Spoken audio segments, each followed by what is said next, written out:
Means someone who is thinking outside the box about how to affect, meaningful change for their community or for the constituency that they're working on. It's changing the game. Well, Young Invincibles is really about expanding the power and the political influence of young adults. So we got started here at the law school, at Georgetown Law School in 2009. Just a bunch of young people who wanted to make sure young people had a voice on the issues like healthcare or student loans or youth unemployment that mattered for our generation, and felt like Congress wasn't always paying much attention. And so we started this group, and it's been very inspiring. We are actually doing a national youth bus tour right now. So I just came back from Denver.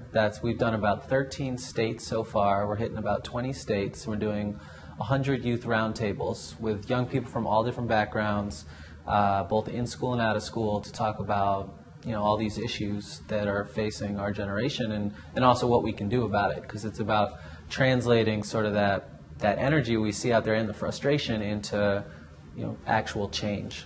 So that's what we're all about. First of all, I think just the idea that you can make a difference is something that is pretty powerful. I mean, when we're doing these youth roundtables, for example, we talk to young people who've never been involved in the political process, but whether it's their cost of college or trouble finding a job, they see these problems firsthand, and they also have ideas. Many of them want to start a business, for example, and just the idea that you could actually go and talk to your representatives, or you could talk to the media about these issues, and that could have an impact, is kind of startling for them, and kind of that's a game changer right there.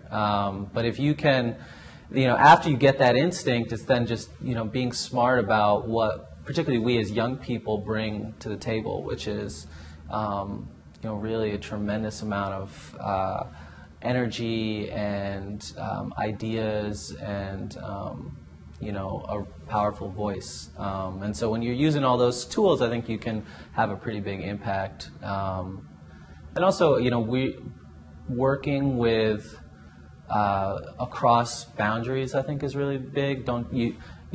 It's very easy just to organize or talk to people in your little silo, but talking to groups of other people really can expand your mind about how you have an impact on these issues. I try to bring sort of an opportunistic kind of hustle to the effort to actually make change.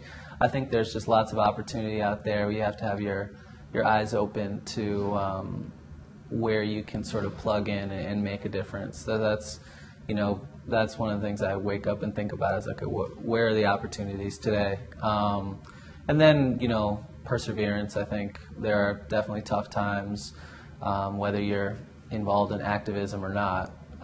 So just pushing through that and going after what you believe in. My parents, for sure. My mom is, one of the most ethical and passionate people I know about, changing the community. My dad is, someone who I've learned a lot from. He's an entrepreneur. He started his own business. I've gotten a sense from him of sort of thinking big and, this idea that you can go after it, kind of thing. One of the first things we did with Young Invincibles, when we were just a bunch of volunteers working out of the school cafeteria, was we said, okay, we need to get our friends and go to the Capitol to talk about healthcare, because no one was talking about it from a youth perspective. So we got about 200 of our friends to go to the Capitol, and that hadn't happened before.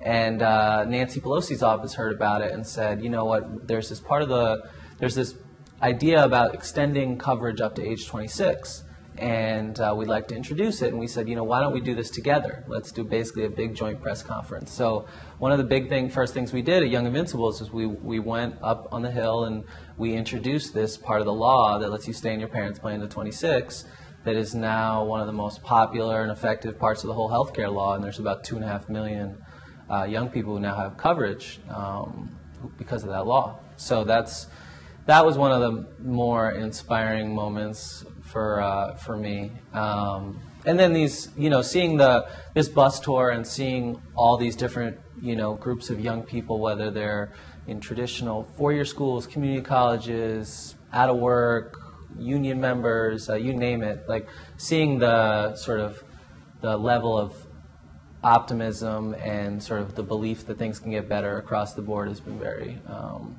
inspiring.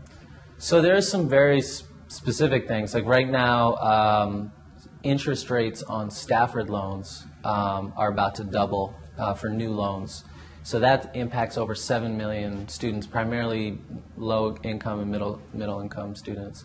That'll double on July 1st this year unless Congress does something. We've been pushing on that, and the President Obama has made that a priority, and we're starting to see some bipartisan support on the Hill, but obviously we got to make sure that that happens. So that's one priority. The healthcare law is something that has a huge impact on young people. We've seen some of the benefits. There's many of the biggest benefits actually are coming down the road. There's going to be over 17 million young people who could gain insurance because of the law. So obviously we want it to go forward. Don't want the Supreme Court to impede the progress on healthcare.